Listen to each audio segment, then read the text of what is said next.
기도하고 시작하겠습니다. 하나님 아버지 감사드립니다. 저희가 오늘 아침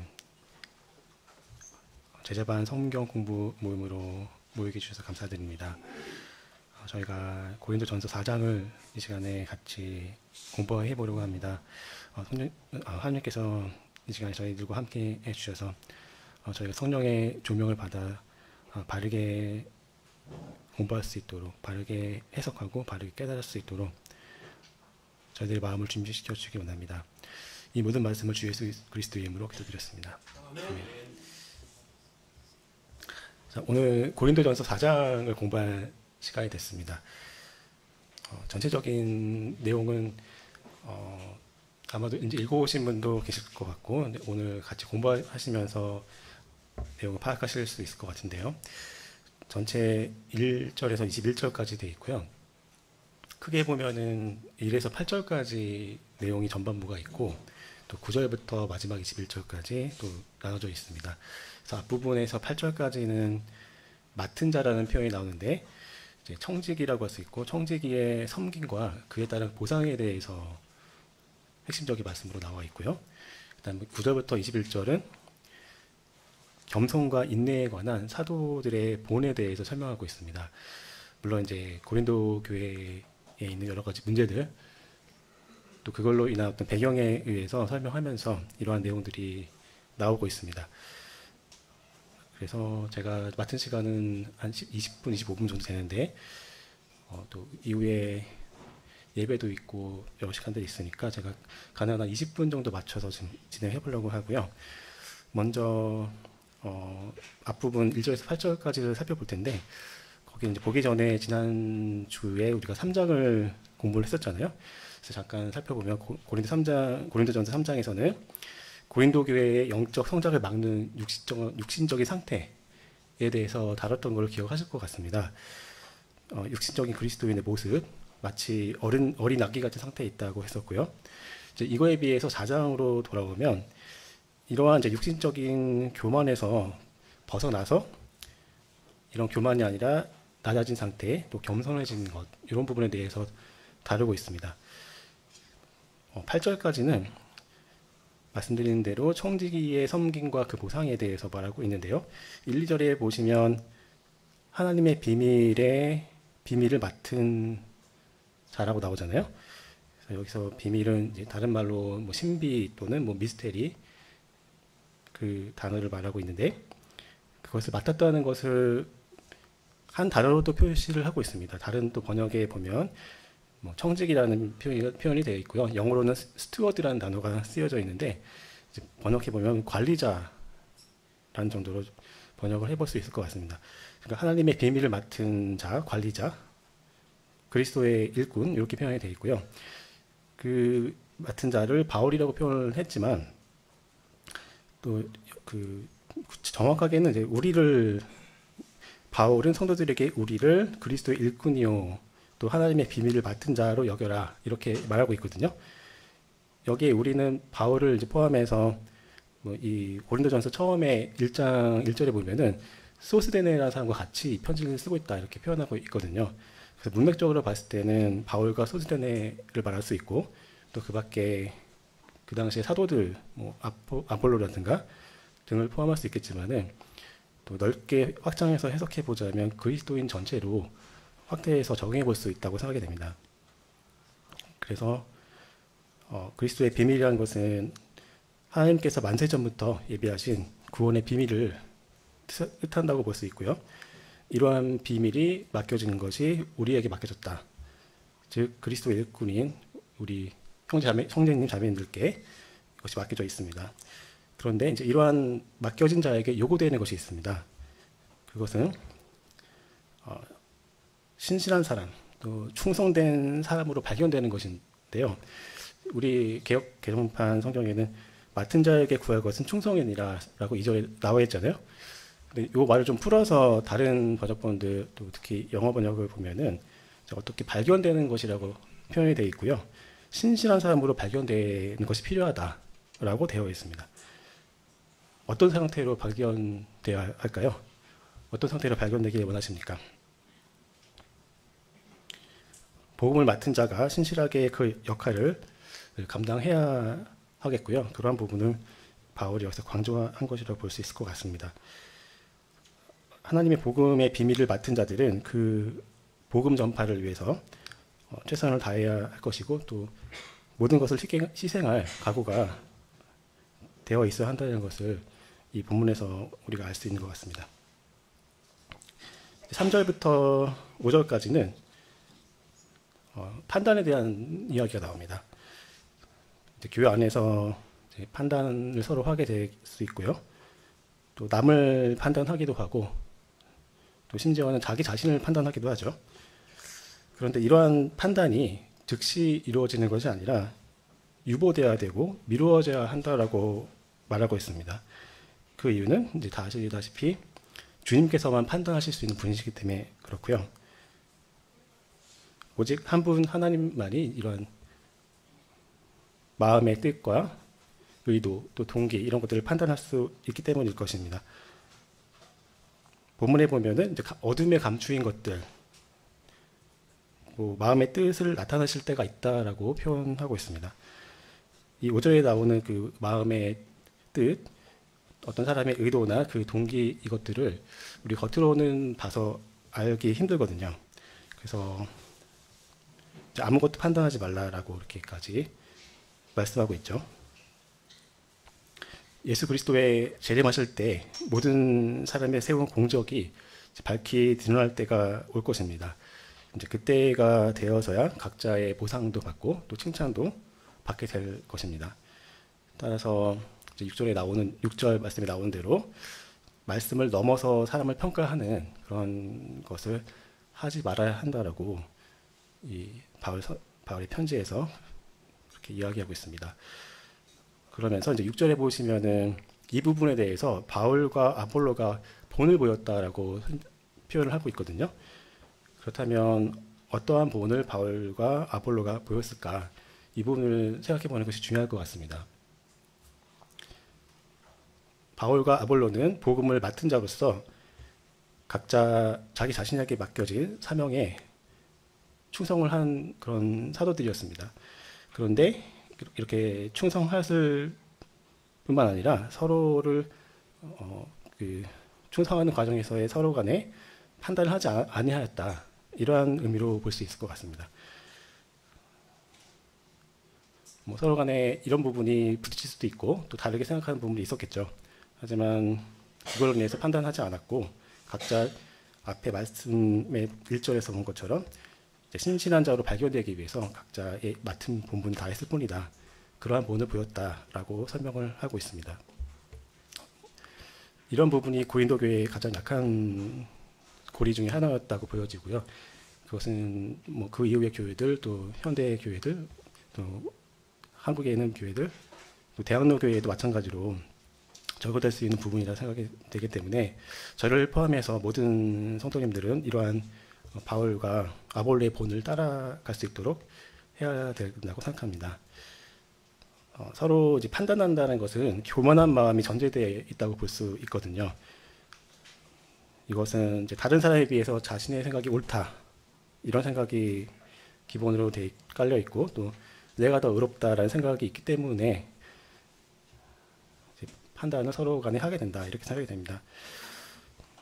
이것은 하나님의 고유한 권한이라고 할 수 있는 마지막에 판단하실 텐데 그러한 영역을 침범하는 것이 될 수가 있을 것이고요. 하지만 최종적인 판단은 마지막 그 날에 있을 것입니다. 그런데 이제 여기서 하나 또 주의할 점이 있는데요. 모든 기준이 기록된 말씀에 의해서 기준이 되어야 된다. 이렇게 설명하고 있다는 점입니다. 본문을 잘 이제 살펴보시면 주께서 오시기 전까지 아무것도 판단하지 말라라는 말은 옳고 그름 자체를 아예 평가하지 말아라 이런 뜻으로 잘못 오해해서는 안 될 것입니다. 오히려 이제 하나님의 말씀을 가지고 우리는 항상 옳고 그름을 판단해야 합니다. 사실 그게 맞는데 본문에서는 판단하지 말라고 한 것은 하나님의 말씀, 그러니까 기록된 말씀 이상으로 판단하지 말라라고 하는 의미가 담겨져 있습니다. 잘 읽어보시면 이제 본문에 그렇게 표현이 되어 있는 걸 알 수가 있고요. 우리가 아무것도 판단하지 않는 것이 아니라 우리는 하나님의 말씀에 기록된 말씀에 비추어서 이제 잘못된 것들을 판단할 수 있습니다. 하지만 이제 판단하기 애매한 부분이 있겠죠. 우리가 하나님의 말씀을 다 알고 있지 않고요. 또 안다 하더라도 정확하지 않을 수 있고 또 기록된 말씀에 나와 있지 않은 것도 있을 수가 있거든요. 그래서 내가 판단하는 것이 바른 판단인지 알 수가 없기 때문에 우리가 기록된 말씀 밖으로 넘어가지 않도록 이렇게 주의해야 할 것입니다. 물론 이제 말씀으로 많은 것들을 판단할 수 있지만 마음의 의도와 그 뜻을 알기 어렵기 때문에 성도들은 이 기록된 말씀 이상으로 판단하지 않도록 이제 주의를 해야 할 것입니다. 다음으로 7절, 8절을 보겠는데요. 이 부분에서는 높아진 고린도 교회 성도들에 대해서 바울 사도가 이제 훈계를 하는 부분이 나오거든요. 성도들의 교만함을 책망하고 있습니다. 바울은 고린도 교회 성도들의 높아진 마음에 대해서 뭐라고 표현했냐면 그들은 마치 자신들이 모든 것을 아는 것처럼 교만히 행하고 있다. 또 왕노릇을 하고 있다. 이렇게 표현하고 있거든요. 그런데 바울은 지금 이 고린도 교회 성도들처럼 지금 이 시대 상황에서 이 상황에서 이제 왕노릇하는 것이 아니라 물론 지금 우리가 하나님 나라 안에 들어가 있죠. 그래서 우리가 하나님의 가족으로서 같이 이제 성장해 가고 있는데 바울은 성도들이 하나님 나라에서 왕노릇을 하기 원한다 이렇게 말을 하고 있습니다. 그렇게 하기 위해서는 겸손하게 진리를 쫓아서 행할 것을 이 본문을 통해서 강조하고 있는 것을 알 수 있습니다. 여기까지가 청지기의 섬김, 또 맡은 자의 그 신실하게 발견됨으로 인해서 나중에 받게 될 그 보상에 대해서 정리를 해보았고요. 이제 두 번째 부분인 9절부터 21절까지 보겠는데요. 이쪽 부분에서는 겸손과 인내에 관해서 사도들이 보여준 본에 대해서 설명하고 있습니다. 먼저 이 앞에서 고린도 교회의 높아짐을 책망했는데 9절부터는 낮아진 사도들의 상태에 대해서 설명해주고 있습니다. 바울은 자신이 복음을 위해서 받았던 그 고난에 대해서 증거를 하고 있습니다. 오히려 교만해진 고린도 교회의 성도들의 행위와 이렇게 비교되도록 이렇게 설명하면서 받은 그 고난에 대해서 이렇게 이야기를 합니다. 사도들은 복음을 증거하기 위해서 줄이고 목마르고 또 헐벗고 매맞고 정처 없이 떠돌아다니고 또 스스로 수고해서 일을 했다라고 말합니다. 또 세상에서 현명하지 않았고 가장 어리석은 자가 되었다. 또 그들은 복음을 위해서 세상에서 가장 비천한 자리에 처하였습니다. 13절에 보시면 세상에 더러운 것이라고 되어 있는데요. 다른 표현을 하면 뭐 세상의 쓰레기처럼 또는 뭐 만물의 찌꺼기라는 표현도 나옵니다. 하나님의 비밀을 맡은 자로서 복음의 사역을 담당했던 바울과 그 사도들의 모습이 이렇게 세상적으로 봤을 때는 너무나 뭐 미련한 행동이었던 거죠. 어리석고 가장 비천한 자리에 있고 마치 더러운 쓰레기 취급을 받고 만물의 찌꺼기가 되는 그런 상태에 있었던 것입니다. 이러한 이 초기 교회 사도들의 공적 덕분에 오늘날에 그날에는 그 당시에 고린도 교회가 있었고 오늘날의 대한민국 교회까지 이어졌다. 이런 것을 생각해 볼 때 우리의 삶을 참 돌아보게 되고 이제 반성하게 되는 것 같습니다. 우리도 동일하게 바울과 같은 하나님의 비밀을 맡은 청지기가 되었잖아요. 그리고 말씀을 맡았는데 그럼에도 불구하고 바울과 같은 삶을 살고 있지 못한 것 같습니다. 저 스스로도 그렇고 또 성도님들도 이제 돌아보시면 그런 부분들이 발견될 텐데요. 바울과 같은 낮아짐과 복음 증거를 위해서 매맞고 또 가난한 상태로 또 세상에서 가장 낮은 직업으로 수고했잖아요. 텐트를 만들면서 이제 정처 없이 이곳저곳을 떠돌며 사는 그런 삶을 우리가 추구할 수 있겠습니까? 이 세상에 살면서 이제 너무 어려운 질문이죠. 그럴 수 없음으로 인해서 이제 복음을 위해서 모든 것을 다 내놓을 수 없음으로 인해서 이제 부끄러움을 느끼게 되고요. 또 바울도 이제 바울에 비해서 나의 삶과 우리의 삶이 또 나의 마음의 의도와 뜻이 좀 부끄럽구나 이런 느낌을 갖게 됩니다. 하지만 바울은 오히려 이제 이렇게 권면하고 있습니다. 내가 너희들에게 책망한 것은 부끄러움을 느껴라 이런 뜻으로 한 게 아니고 마치 아버지가 권면하듯이 그렇게 한 거다. 14절부터 17절에 바울의 아버지로서의 훈계에 대한 이야기가 나옵니다. 먼저 보시면 복음의 아버지인 바울을 이렇게 표현합니다.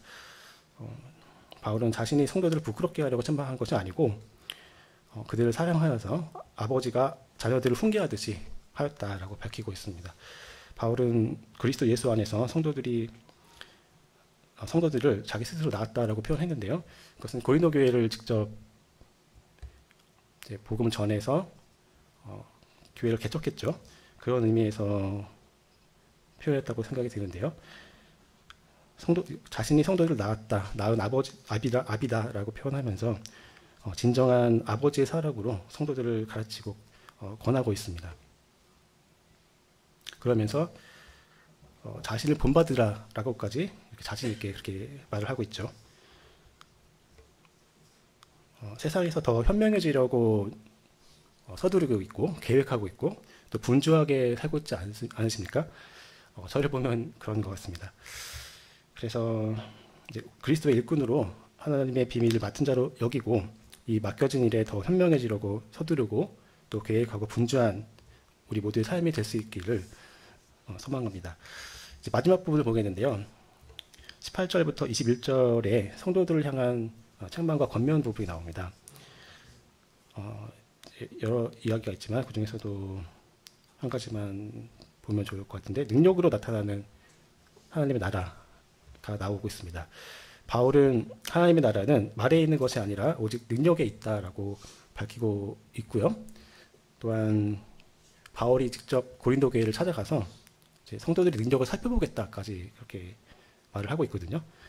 다시 말해서 말로써 스스로 자랑하는 것이 하나님 앞에서는 헛된 일이다라는 것을 이제 강조하는 내용이라고 볼 수 있습니다.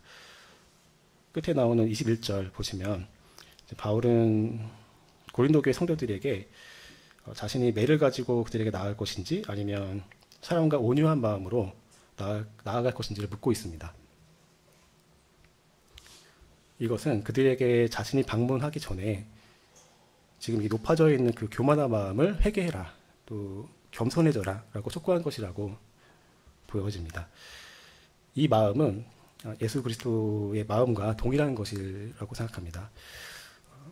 우리 주님께서 다시 오시기 전에 우리는 이제 기록된 말씀 이상으로 서로 간에 판단하고 나 스스로를 판단할 것이 아니고 서로 간에 하나님의 비밀을 맡은 일꾼으로 여기고 또 청직으로 여겨서 마땅히 존중하고 또 하나님의 일이 방해받지 않도록 하고 낮은 마음과 섬김의 자세로 그렇게 서로에게 다가갈 수 있기를 소망합니다. 여기까지가 제가 준비한 내용이고요. 4장 전체를 간략하게 살펴봤습니다. 이후에는 이호준 선생님께서 나오셔서 문제풀이를 해주시겠습니다.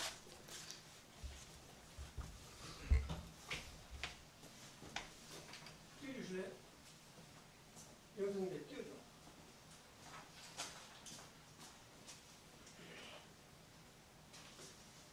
제일 앞에? 제일 앞에? 네.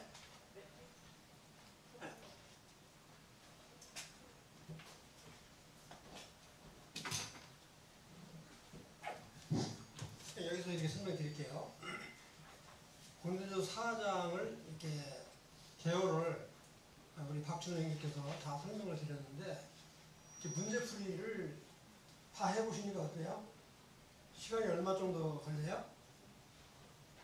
제가 해보니까 하루 가지고 모자라더라고요. 이틀 동안 했어요. 저도 양이 굉장히 많더라고요. 근데 이거를 이제 한 30분, 10분 전까지 끝내려고 그러는데 중요한 부분만 말씀드리도록 할게요.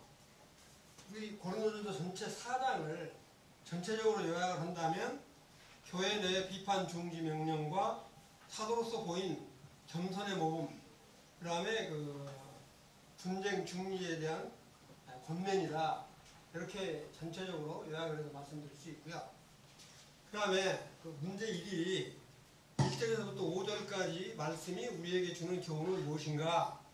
이렇게 되어 있어요. 근데 1절부터 5절까지를 쭉 읽어보시면, 시간이 없어서 다 읽지는 않겠는데, 읽어보시면 전체 요약을 이렇게 제가 써놨는데, 그리스도인의 일꾼 또는 하나님의 신비들을 맡은 청지기, 비밀이라고 되어 있죠. 비밀. 그래서 비밀이라고 표현한 것보다는 하나님의 거이기 때문에 이 신비, 도저히 우리 인간으로서는 헤아릴 수 없는 부분이기 때문에 그리스도의 비밀이라고 말하는 것보다는 그리스도의 신비라고 표현하는 것이 더 적절하다, 이렇게 분별을 하고 있습니다. 신비들을 맡은 청지기들, 맡은 자들, 청지기들, 판단에 대한 교훈, 이렇게 세 가지로 요약해서 설명드릴 수가 있을 거예요. 근데 1절부터 5절까지를 다 읽기는 그러니까 쭉 좀 썼어요, 제가. 거기에 대한 우리의 주는 교훈은 무엇이냐 그랬더니 제가 답이라고 써놨는데, 이게 뭐냐면 그리스도 일꾼, 청지기로서 사역자의 태도 또는 다른 사람이 나를 대하는 태도라고 말할 수 있을 거예요. 그러니까 우리가 다른 사람한테 어떻게 대해야 될 것인가, 또는 다른 사람이 사역자를 어떻게 대해야 될 것인가를 표현하는 거다, 이렇게 보시면 돼요. 그 다음에 사람들의 비판을 받지 않아야 하며, 그 다음 숫자, 내가 넘겨야 되는데 서투른데 왜 안 넘어가?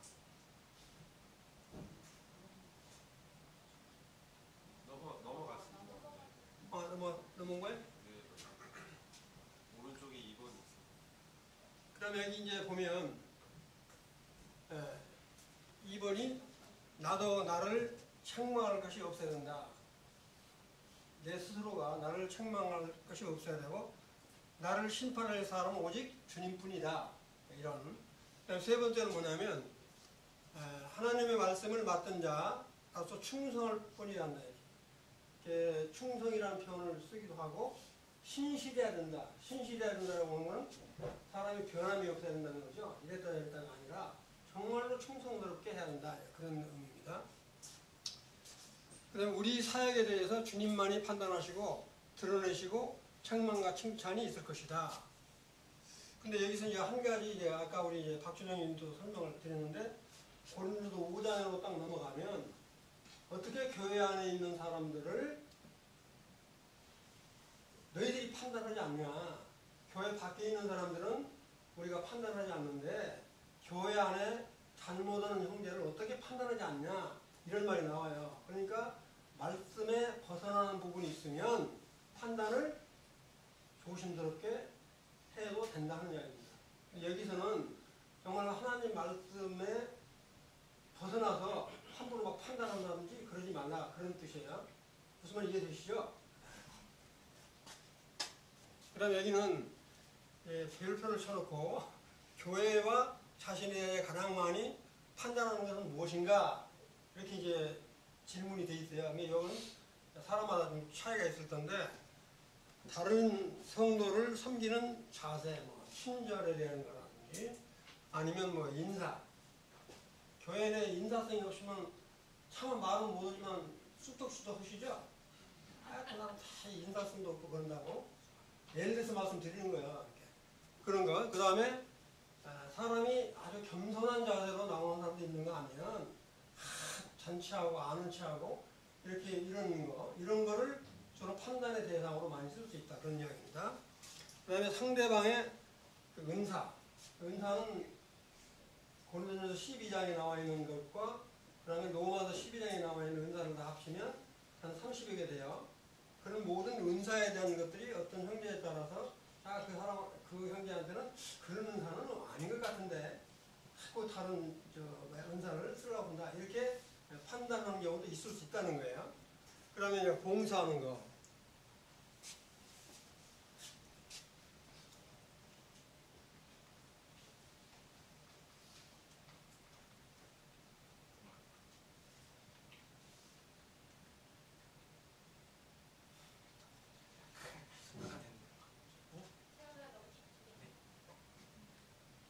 또 먹는 거 보네.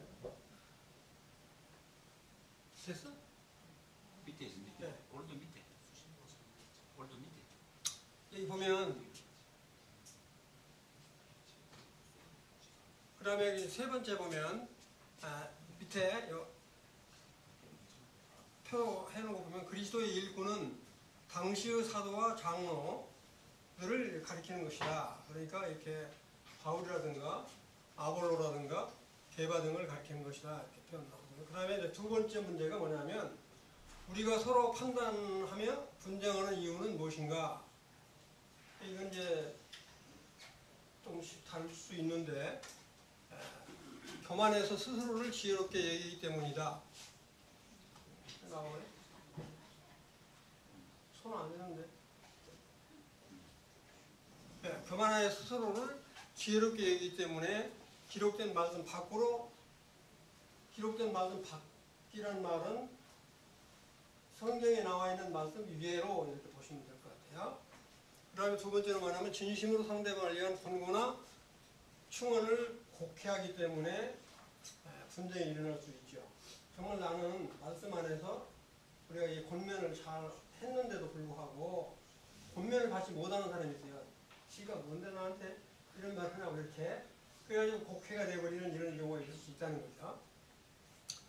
로마서 12장 16절을 보면 서로 마음을 갖춰야 높은 데 마음을 두지 말고 도리어 낮은 데 처하며 스스로 지혜 있는 척하지 말라. 그 다음에 이제 야고보서 4장 12절에도 나와 있는 말씀이니까 그건 참고로 하시고 이거는 제가 올릴게요. 그 참고로 보시면 되겠어요.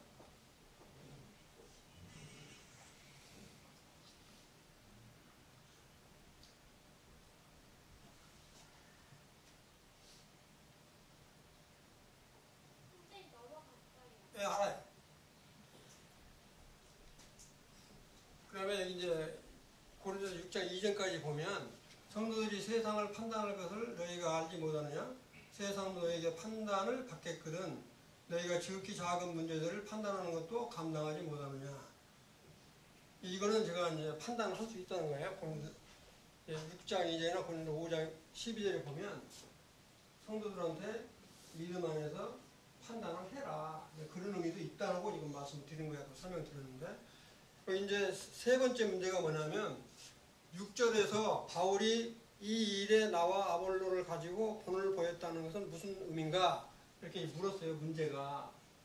이제 4장 6절이 뭐냐면 형제들아 내가 너희를 위하여 이 일에나 참 이거 불편하구만.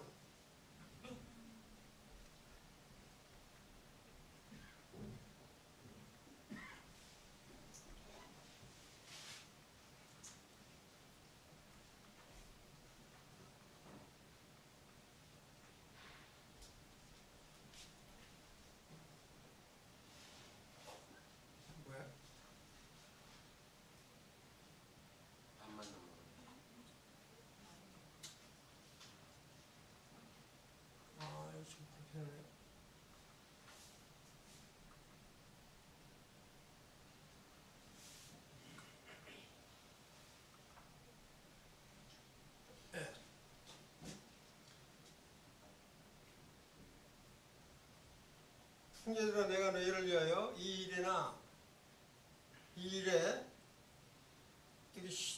나와는 베드로가 나는 힘없고 라는 뜻입니다. 나와 아볼로는 를 들어서 본을 보였으니 이는 너희로 하여금 기록된 말씀 밖으로 넘어가지 말라 하는 것을 우리에게서 배워 서로 제자가의 교만하여 마음을 가지지 말게 하려 함이라 이렇게 되어 있는데 바울이 뭐라고 말해요? 나는 심었고 아볼로는 물을 주었고 자라나게 하신 이는 하나님이다 이렇게 표현을 하잖아요. 그런 말씀이에요. 답은 뭐라고 적었냐면 교회 내 분쟁에 대해서 바울과 아볼로는 단지 사역자로서 하나님께 주신 대로 자기가 할 일만 충성스럽게 했다는 거예요. 자기를 자기가 잘한다고 뻔을 낸다든지 그런 게 아니고 베드로나 아볼로가 자기의 역할을 맡은 바 충성스럽게 했다. 그런 의미입니다. 이렇게 보여줌으로 우리 모두는 하나님의 것으로 해야 할 일을 한 것이고 자라나게 하시는 분은 하나님이시다. 그들 스스로 자랑의 대상이 되지 않게 이렇게 합력하여 선을 이루어가야 된다 하는 이야기입니다. 그러니까 자기 잘난 것에 이렇게 해서는 안 되고 서로 합력해서 잘 되어나갈 수 있도록 해야 한다. 그 다음에 이제 건너뛸게요.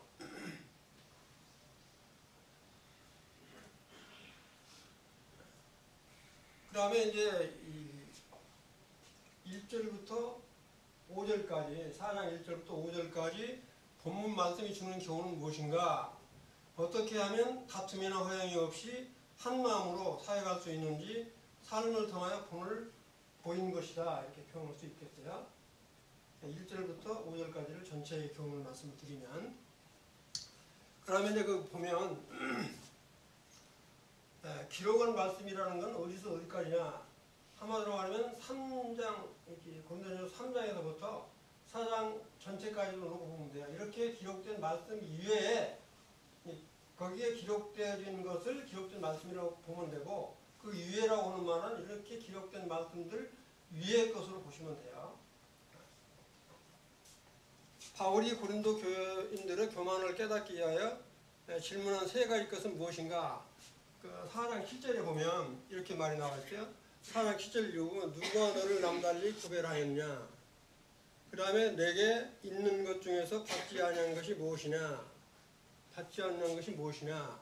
내가 받았은즉 어찌하여 받지 아니한 것 같이 자랑하느냐? 이 표현을 쉽게 이야기하면 베드로나 아볼로, 게바 이런 사람들이 성도들을 위해서 충분히 가르치고 했는데도 자기들이 안 받고 자기들 자랑으로 이렇게 일삼는 것에 대해서 비유 말씀을 하는 겁니다. 여기 보면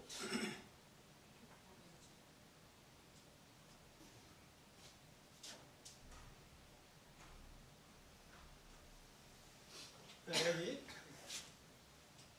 누가 너를 남달리 구별하였느냐 그렇게 보면 분쟁에 대해서는 뭐냐면 은사를 분쟁하는 거는 뭐예요? 서로 남의 은사를 침범하니까 그럴 수도 있잖아요. 그러니까 뭐냐면 은사를 나눠주신 분은 주님이시다. 주님이 주신 은사를 적절하게 잘 하려고 해야 되는데 그런 은사를 잘못 사용해서 분쟁이 나올 수도 있다는 겁니다. 이렇게 교만 그런 것을 깨닫게 해서 이렇게 말씀드립니다. 그 다음에 뭐냐면 세상으로부터 구별을 한다는 표현은 뭐냐면 어때요? 하나님께서 우리를 구원해 주신 거죠. 그래서 세상 사람들과 우리는 섞여 있는 사람이에요? 구분된 사람이에요? 구분된 사람이죠. 우리는 주님으로부터 구원받은 자들이기 때문에 세상 사람과 구분되어진 거다. 이렇게 이해하시면 되고요. 두 번째는 뭐냐면 내게 있는 것 중에서 받지 아니한 것이 무엇이냐. 능력이라든가 물질을 이렇게 주신 것도 전부 다 주님이 주신 것인데 자기들이 마치 준 것처럼 행사는 이런 같은 것을 말씀을 하는 거예요. 그 다음에 뭐냐면 세 번째는 뭐냐면 내가 받았은즉 어찌하여 받지 아니하는 것이 자랑하느냐. 이게 뭐냐면 지금 베드로나 아볼로나 게바가 잘 가르쳤어요. 잘 가르쳤는데도 마치 안 받은 것처럼 자기 자랑을 내세운다는 이야기입니다. 바울이나 아볼로에게 게바로부터 다 배워놓고도 너희 스스로를 터득한 것처럼 자기 스스로 터득한 것처럼 이렇게 자랑하고 떠든다는 거죠. 이렇게. 그러니까 고린도 교회에 대해 지난번에 말씀드렸지만 아주 이렇게 좀 지혜도 많고 그러지만 자기들 잘난 못해 하는 그런 것들이 아주 이렇게 해서 교회에 어려움이 됐던 것들을 지금 표현하고 있습니다. 그 다음에 8절은 이미 배부르며 이미 부요하며 우리 없이 왕노릇하였도다의 의미는 무엇이냐. 왕노릇 하였다라고 하는 표현은 고린도서 4장 8절에 보면 너희가 이미 배부르며 이미 풍성하며 우리 없이도 왕이 되었도다. 우리가 너희와 함께 왕노릇 하기 위하여 참으로 너희가 왕이 되기를 원하노라. 이 표현은 뭐냐면 그 고린도 교회 성도들이 마치 이렇게 말씀을 잘 받고 정말 겸손한 자세로 나오지 않고 마치 자기들이 성도들 위에 군림하는 것처럼 이렇게 행세하는 걸 지금 의미를 하고 있는 거예요. 그래서 본절은 풍자적인 비유라고 이거 써놨는데 무슨 말이냐면 바울이 고린도 성도들을 향해서 부유한 자들이라고 비꼬고 있는 말입니다. 이렇게. 너희들이 다 알고 있는 것들이 이렇게 아주 그 부자인 것처럼 행세하는 부하게 되면 하나님의 은혜가 필요 없고 다 알고 있는데 뭐 하나님의 이런 거 지금 피우는 거야. 부족함이 없으므로 하나님의 도우심도 능력도 필요 없는 상태다. 필요 없다. 그러면 은사도 부족함이 없다. 자기들은 은사가 많다. 그러니까 뭐 은사도 필요 없다. 이런 식의 부족함이 없다고 교만을 부리고 있다는 말입니다. 이거는 한마디로 말하면 즉 하나님 나라를 바라보며 죄악과 싸워나가기보다는 현실에 안주하려는 상태에 빠져 영적으로 심한 빈곤 상태에 처해 있는 것을 풍자적으로 표현한 표현이다. 무슨 말씀 이해되시죠? 우리 아주 기자님 못에 표현이 좀 그런데 자기 잘난 못에 사는 사람들이 누구냐면 고린도 교회 성도들이라는 거예요. 아볼로나 베드로나 이런 사람들이 잘 가르치면 그런 걸 잘 듣고 정말 겸손하게 성도를 섬기고 자기 은사에 따라서 잘 섬겨야 되는데 그렇지 않고 판단을 한다더니 심지어는 누구야? 바울을 갖다가 판단하고 그러잖아요. 말에는 글은 잘 쓰는데 말은 하지 못한다고 이렇게 막 판단하고 그러잖아요. 그런 것들을 이렇게 말씀드려요. 우리 역시도 왕이 되었다는 건 뭔 뜻이냐? 이거 아까 지금 말씀드린 거예요. 고린도 성도들은 바울, 아볼로, 게바, 그리스도 이름을 각각 넘겨보실래요? 내세우고 있지만 자기들이 이들 모두를 제치고 성도들에게 군림하려고 했다는 뜻이다. 성도들 위해. 그러니까 배웠으면 잘 겸손하게 성도들을 섬기고 해야 되는데 오히려 그런 것으로 꼭 왕처럼 군림한다 그런 의미입니다. 참으로 너희가 왕 되기를 원하노라. 사도 바울은 너희가 성숙하여 진정으로 왕으로 하기를 소망한다는 말이다. 만약 그렇게만 된다면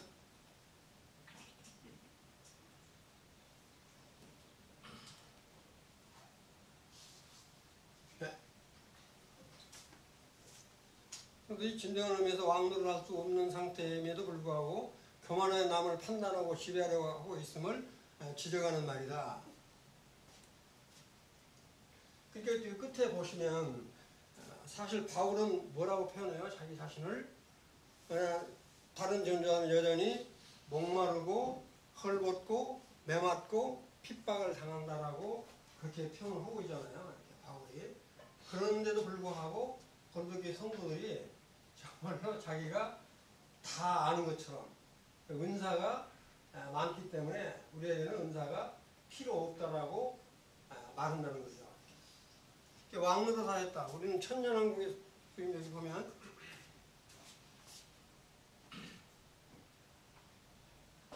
왕으로서 우리는 천년왕국에서 왕 되신 주님과 함께 왕같은 권세를 누릴 것. 그러나 이미 그들의 삶이 주인이 되어 그들은 벌써 왕같이 살고 있었다. 무슨 말 이해되시죠? 정말 우리는 왕같은 제사장이 되려면 정말 이 천년왕국에 들어가서 이렇게 생활을 해야 되는데 이미 고린도 교회 성도들은 왕같은 그런 행세를 하고 있다는 겁니다. 그러면 여기 보면 영광을 위하여 받을 고난을 그들은 포기하고 있었다. 그 다음에 우리 고린도전서 3장 17절에 보면 라오디가 교회에 대해서 나오잖아요. 내가 말하기를 나는 부자라 부유한 부족한 것이 없도다 하나 내가 건강한 것과 가르는 것과 가난한 것과 물먹은 것과 벌거벗은 것을 알지 못한다. 마치 라오디가 교회의 모습과 같은 그런 상태인 것을 지금 표현을 하고 있는 겁니다. 라오디가 교회를 뭐라고 표현해요? 차지도 덥지도 않는 그리고 미질지근한 상태라고 표현하잖아요. 그런데 라오디가 교회 성도들이 건강한 것, 가난한 것과 가난한 것과 눈먼 것과 벌거벗은 것을 알지 못한다. 그럼 이제 우리의 모습은 어떤가 이렇게 표현을 했어요. 물었어요. 그렇게 질문을. 근데 이 질문도 넘겨보실래요? 네. 볼지어다 내가 문 밖에서 두드리노니 누구든지 내 음성을 듣고 문을 열면 내가 그에게 들어가 그와 더불어 먹고 그와 나와 더불어 먹고 마시리라. 라오디아 교회에 우리 주님이 니들 마음의 문을 열으라고 계속 두드리고 있다 하는 얘기죠. 지금 어때요? 우리 마음의 상태가 주님이 계속 우리들과 함께하기를 원하는 그런 심정으로 와 있는데도 불구하고 우리가 마음의 문을 열지 않고 딱 닫고 내 멋대로 사는 것은 아닌지 그런 비유의 말씀입니다. 그 다음에 6번째 질문이 뭐냐면 바울이 고린도 성도들에 대하여 진정으로 바라고 있는 바는 무엇인가? 근데 이건 이제 조금씩 다를 거예요. 고난도 함께 받았으므로 천년왕국에서 주님과 함께 왕노릇하기를 원한다. 우리 사도 바울은 그렇게 이제 표현을 했어요. 이 땅에서 부유한 삶이 아닌 하늘의 소망을 주는 삶을 가져야 된다. 정말 우리가 하나님을 떠난 이 세상에서의 어떤 그 욕망이나 이런 것들은 전부 이렇게 무익하다, 허무하다 이렇게 표현을 할 수 있을 거예요. 장차 있을 영광을 위하여 고난 가운데 연단되고 훈련되어져야 된다 이렇게 표현을 하고요. 그 다음에 7번째는 바울은 9장 13절을 통하여 고린도 성도들에게 교훈하고 있는 것은 무엇인가? 고린도 교회인들의 교만과 사도의 겸손, 그리스도로 인해 겸손한 자가 됨. 제가 여기 썼으니까 참고를 하시고 성도들에게 교훈하고 있는 것은 무엇인가? 여기 9절부터 13절까지는 9절부터 10절까지 제가 전부 다 안 썼는데 그 내용 전체를 요약하면 고린도 교인들의 교만과 사도들의 겸손에 대한 내용이다 그런 내용입니다. 무슨 말 이해되시죠? 이렇게 9절부터 13절까지의 전체 내용을 요약하면 고린도 교인들의 교만과 사도들의 겸손, 그 다음에 그리스도로 인해 겸손한 자가 되는 것이 어떤 것인지를 언급한 것으로 이렇게 보시면 될 것 같아요. 고린도전서 4장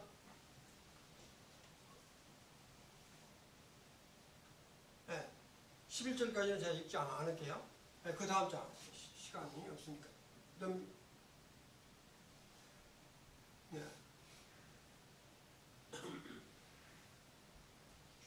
네. 지금 아까 9절부터 13절까지의 그 답은 16절까지 쭉 다 읽었는데 이걸 다 보면 자신의 삶과 고린도 성도들의 삶을 비교하여 우리가 이 땅에서 어떻게 살아야 할 것인가를 권면하는 말씀이다. 그런 뜻이에요.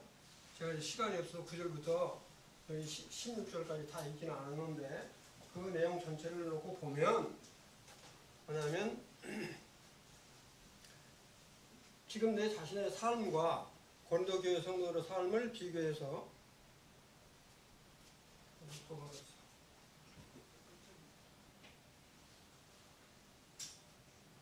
비교해서 우리가 이 땅에서 어떻게 살아야 할 것인가를 권면한 하여튼 영광을 위해서 고난도 함께 받는 것이 당연하다. 결국 고린도 성도들이 교만과 잘못된 삶 속에서 바울과 같이 이렇게 돌아서야 되는데 끝까지 자기 잘나는 것에 산다는 거죠. 그러면 성경에서 말하는 영적 아비의 모습은 어떤 것이라고 생각하는가? 그래 보면 고린도서 4장 14절부터 16절까지 나와 있어요. 그 말씀은 믿음의 아비로서 정말 성도들에게 정말 예간장에 녹는 듯한 권면을 주시는 말씀이죠. 일만 스승은 많대 아비와 같은 자는 없다고 그렇게 표현을 하잖아요. 그러니까 아비와 같은 심정으로 지금 말을 하는 겁니다. 이것도 좀 이렇게 영적 아비의 모습은 어떤 것인가 이렇게 숙여서 갈라디아서 4장 19절이라든가 히브리서 12장 6절이라든가 히브리서 12장 7절을 다 보면 어떤 말씀이 나오냐면 정말 아비는 자식을 진심으로 사랑하기 때문에 자식이 잘못하면 반드시 뭐가 따라요? 징계가 따르죠. 그러니까 이 징계를 할 것을 지금 이야기를 하고 있는 겁니다. 쭉 보면 그 다음 좀 넘기실래요? 네. 쭉 여기 보면 전부 다 사실 이 아비와 같은 심정을 갖는 거는 이렇게 자식이 잘못하면 징계를 하고 그 다음에 우리가 면체한다고 그러죠. 자식이 잘못하면 뒤돌아서 모르는 게 아니라 면전 앞에서 책망을 해라 하는 이야기예요. 그러니까 아비와 같은 심정이라고 말하는 것은 이렇게 징계를 하고 그 다음에 앞에서 꾸짖으라 그런 의미입니다.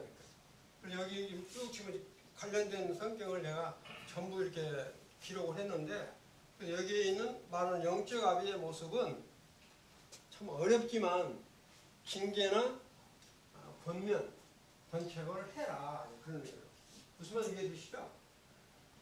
그러니까 그냥 오냐 하고 이렇게 뭐 따뜻거리는 것만 능사가 아니라 정말로 그 성도를 살아간다면 하나님의 말씀으로 이렇게 권면을 해야 된다. 그리고 그 권면을 정말 기쁨으로 받으면 좋은데 거의 권면 잘 안 받죠.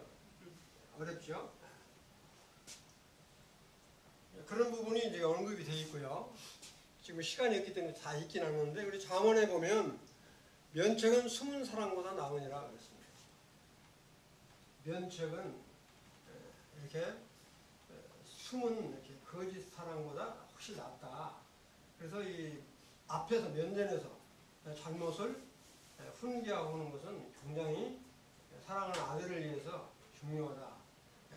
그런 표현을 주고 싶고요. 그 다음에 고린도서 4장 20절은 하나님 나라라는 말이 나오는데 한번 넘겨주실래요? 네. 여기는 조금 좀 말씀을 드리면 여기만 하고 마칠게요. 시간이 없으니까. 여기 보면 하나님 나라는 말에 있지 아니하고 오직 능력이 있음이라.